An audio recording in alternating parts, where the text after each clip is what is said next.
In the quiet valley of Merrowwind, nestled between the jagged teeth of the Blackstone Mountains, lived a boy named Cale. His birth brought no celebration, no joy, only scorn. His mother died in labor, and the villagers whispered that Cale was cursed. Orphaned at birth, he was handed off to the village blacksmith, a brutish man named Goran who saw Cale more as a beast of burden than a child to raise. Goran beat Cale for the smallest mistakes. When the horseshoes weren't lined perfectly, when the forge wasn't stoked at the right time, when Cale's tiny hands trembled with fatigue and dropped a tool, he would feel the back of Goran's hand or worse, the iron belt. The villagers turned their eyes away. No one questioned Goran, and no one helped the boy with hollow eyes and a scarred back. By age 10, Cale had stopped crying. His eyes were cold, watching the world with quiet hatred and calculating patience. He learned to endure pain, not just to survive it but to understand it, and beneath his silence, a fire began to burn. One winter night, a band of raiders from the east descended upon Merrowwind. They burned homes, looted supplies, and slaughtered those who resisted. Cale, now 12, saw the blacksmith's hut go up in flames. Goran tried to run but was cut down like a dog. Cale didn't mourn him. Instead, he picked up Goran's old warhammer from the rubble, the handle too long for his arms, the weight too great for a boy. But something inside him shifted. He swung the weapon once, and it felt like vengeance. It felt like freedom. The raiders left Merrowwind smoldering in ashes. Cale left too, carrying the warhammer and nothing else. 4 days he wandered, feeding on roots and river water, sleeping in caves, listening to wolves howl through the night. Eventually, he collapsed on the road near the borders of Valar. Fate intervened. A wandering swordsman named Thalen found him, half-starved, clutching a hammer he could barely lift. Thalen took him in, fed him, and asked him nothing. For weeks Cale stayed in silence, until one night he asked, "Can you teach me how to kill men like the ones who burned my home?" Thalen was no ordinary swordsman. He was a former captain of the King's Shadowguard, an elite force of warrior assassins who once protected the realm's most powerful. Seeing something in Cale, a deep, smoldering rage wrapped in discipline, Thalen agreed. Not out of pity, but because he knew Cale's path would be written in blood, whether he was ready or not. Years passed. Cale grew stronger, lean muscle on hardened bone. He trained with sword, spear, and hammer, learned to track through forest, move through shadows, break a man's spirit with nothing but a glare. Thalen taught him honor, control, and the cruel price of power. Anyone can kill, he'd say, but not everyone can carry what it costs.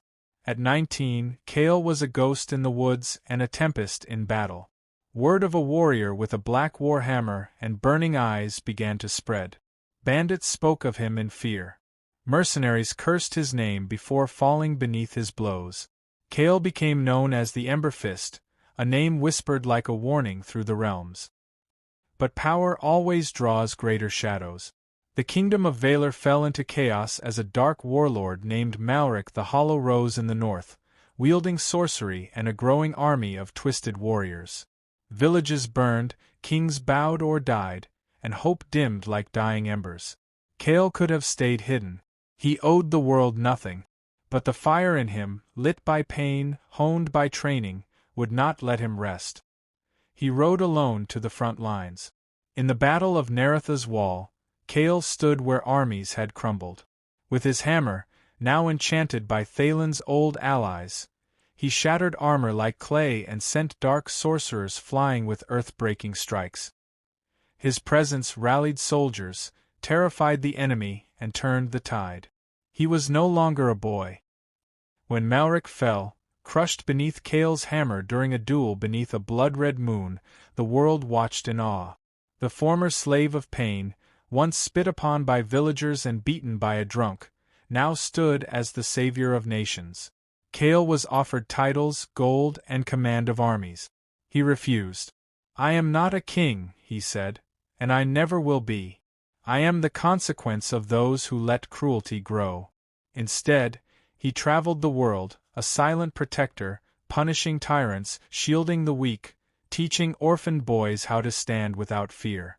In every corner of the realm, from mountain villages to broken empires, people told stories of a man with eyes like coals and a hammer that sang with fire.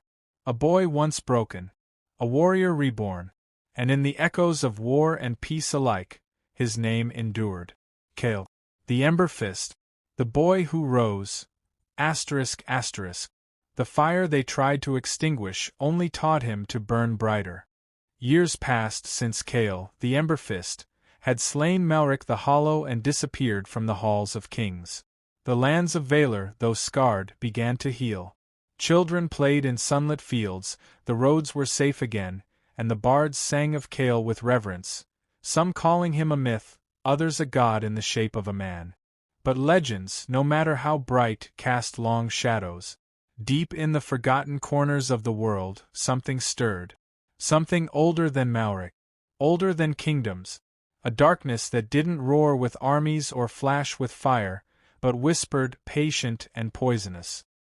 Far to the south, past the burning reaches, lay the hollow expanse, a wasteland of bone, salt, and silence.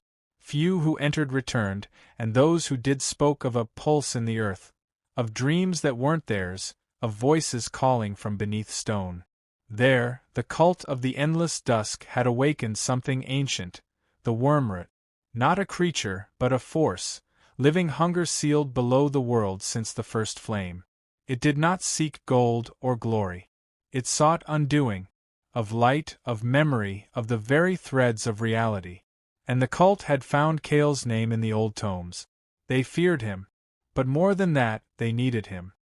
Cale, meanwhile, had found peace in a quiet village near the silent glade. He taught orphaned boys to hunt, forge, and fight, not to make warriors but to teach them choice, something he'd never had.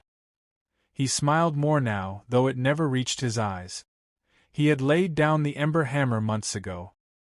He'd buried it beneath a tree with no name. But peace is never permanent for those who are marked by the blade. It started with the dreams, whispers at first, then visions, a forest that bled shadows, a cracked sky. His face reflected in dark water, aged and broken, and a voice, neither man nor beast, saying, the fire dies, warrior. All ends where it began. Then came the survivors. A woman named Lisha stumbled into Cale's village one rain-soaked dawn, skin burned with sigils, eyes wild with terror. She spoke of a cult, of a bleeding son, of children taken and the earth itself crying. She collapsed in Cale's arms, and he saw it in her eyes. It had begun. He unearthed the ember hammer. Its runes glowed weakly, as if sensing the storm returning.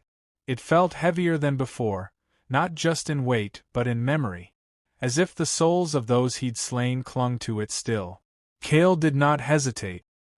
The journey to the hollow expanse took weeks. Along the way, Cale found signs. Villages gone silent, wells turned black, trees split from within. Darkness was spreading, not like a wildfire, but a slow rot. People weren't dying, they were vanishing, as if they'd never existed. In the broken city of Dyrn, he met others who had resisted the dusk. A disgraced war priest, a mute blade dancer, and a boy no older than Cale had been when his village burned. They had no leader, only desperation. But Cale didn't lead them. He carried them. In the heart of the hollow expanse, beneath a sky of gray ash, the truth was revealed. The Wormrot wasn't just ancient, it was alive beneath the world, feeding on forgotten histories, buried grief, and the scars of the soul. It knew Cale. It spoke to him through the cult's high oracle, a man whose face was covered in Cale's own memories, images of Goran, of burning Merrowind, of Thalin's death. "You are made of pain," the oracle said. "We gave it to you. You are our key." Cale didn't answer. He let the ember hammer speak. The battle beneath the world was not a war of steel, but of will. The Wormrot twisted reality. It forced Cale to relive his worst moments, again and again. It turned his allies into visions of his enemies. It made him question whether his strength was ever his own, or simply the mold of a boy broken and reforged in someone else's fire. But Cale had long accepted his past. He was forged by pain. But he chose what to do with it, and so, when he stood at the core of the wormrot, a seething black heart the size of a cathedral, he drove the ember hammer into it with a roar that echoed across the realms. The ground cracked, the sky screamed, the cult burned away like shadows at sunrise, and Cale vanished. They searched for years. No body, no sign. Only a crater of glass in the hollow expanse and the distant echo of a hammer's final strike. Some say he became part of the flame itself. Others believe he was taken by the wormrot in a final act of spite. But a few, those who still listen to the wind in quiet places, say Cale still walks the edges of the world. Watching, waiting, not as a warrior, not as a legend, but as the quiet flame that refuses to die. Cale the Ember Fist, not born of prophecy but of choice, a choice he would make again, and again,